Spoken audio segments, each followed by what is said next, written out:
Actually আপনার জিমের থেকে বাড়ি আয়া এখানে আপনার টাকাটা উঠাইতে আসলাম। তারপর এটিএমের থেকে প্রায় অ্যাকাউন্টে 17,000 টাকা আসছে, 17,500 টাকা।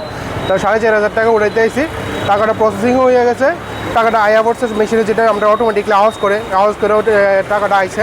আওয়ার পরে হঠাৎ করে দেখতেছি টাকাটা বাড়িয়েছে না, এটিএমটাও বাড়িয়ে গেছে। কালেক্ট ক্যাশ দেখাইতেছে বারবার।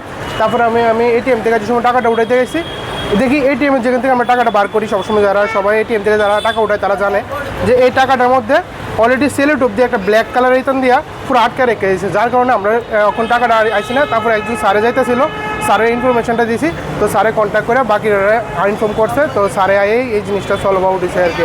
কখনো এটিএম থেকে টাকাটা আইসে না, তখন দেখা যাক কী হয় আর কি।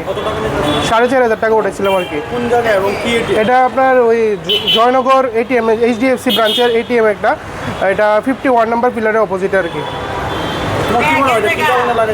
এটা হয়তো বা মনে হইতেছে কেউ চুরি টুরি করার একটা ইন্টেন্সিটি আসছিল, যার কারণে এখানে আয়া এই জিনিসটা করতে গেছে আর কি। তো তারা আইলেই বোঝা যাবে, ওখান ব্যাংকে তারা আওয়ার কথা কইছি, তো তারা আইলে যদি খুলে দেখতে পারবো।